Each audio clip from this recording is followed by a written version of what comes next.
love if you feel like I do right now. Don't say you're on the road to the other side, my love.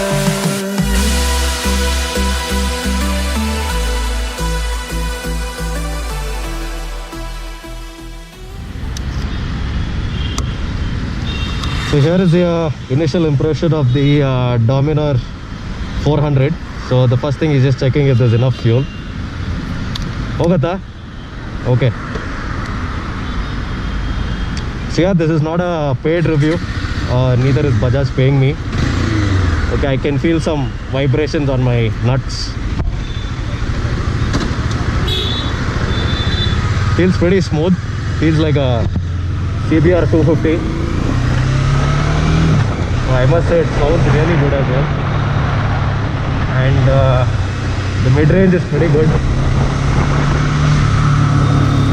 It's got quite a lot of vibrations. I am assuming because this is a test ride bike, there's a lot of buzzing on the foot pegs. So let's open it a little bit here.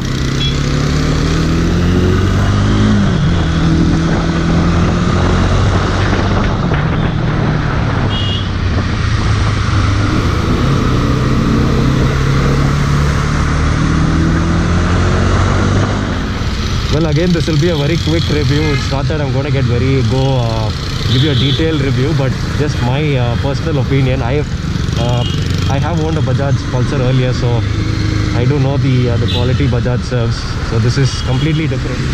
So the bike feels slightly heavy when you are maneuvering in traffic, but otherwise, I'm sure it will be super planted when it comes to the highway and when you're doing high speed. Obviously, I'll not be able to test the headlight. I think one can tour on this comfortably all day. Seating posture is really nice.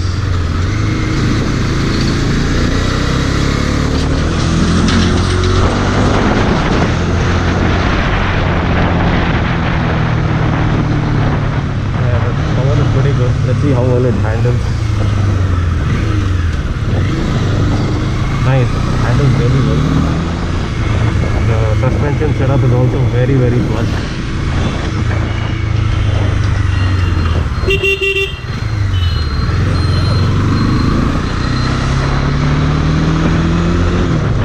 I'm not sure if you're able to hear the buzz what you're getting.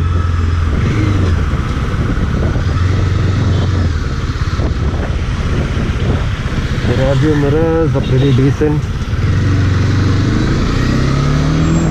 Gearbox is very clunky. The engine has also got a nice whistle.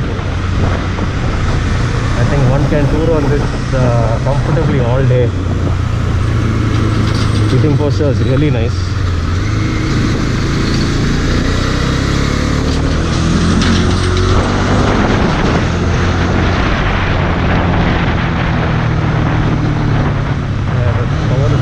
Let's see how well it handles. Nice. The instrument cluster shows you the trip meter, the time, the kilometers, the RPM gauge, the odometer, the fuel gauge. As of now, there's very less fuel.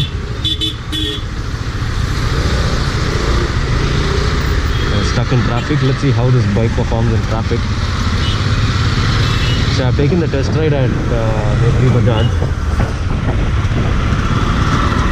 I'm on the wrong side. I should be getting in now.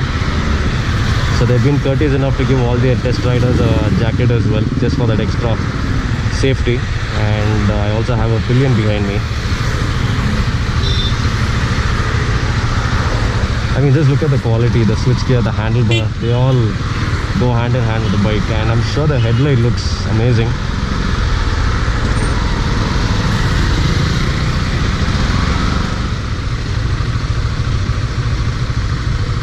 Yeah, when I'm running the bike post 4,000 RPM, that's where my nuts start vibrating.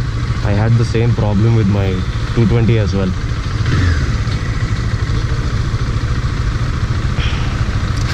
So yeah, let me get a place to stop the bike somewhere and give you a quick walk around. Alright, so that was a quick initial impressions of the Dominos. Sorry, what is it? Dominar 400. Just kidding. Dominar 400. People upgrading from Pulsar and Apache or the other smaller segment bikes. I'm sure this is a very good upgrade. But apart from that, this bike does have some plastic vibrations, which I'm sure can be fixed. But it's a pretty good bike. Doesn't feel like a 400. I mean, you can say the 390 has just spoilt me. The mid-range, everything is pretty good. The brakes are good. The suspension is brilliant. So this should make a brilliant tourer. Thank you for spoiling my video. This should make a brilliant tourer. And talking about the heat, there's not much heat in the city. I could feel a slightly on my right thigh, but that is definitely manageable. And it's not like the 390 where it's literally burning and you hear the fan. You do hear the fan as well in this, but it is not all that loud and annoying like the 390. So if you want to compare the 400 and the 390, don't even think about it. They are completely different bikes. So this has got a very good mid-range, just like the 390, but lacks the power. And the for a 400, it definitely lacks the power. So yeah, thank you guys for watching this review. I'm tired actually. And yeah, I'll see you guys soon. Until then, ride safe, ride hard.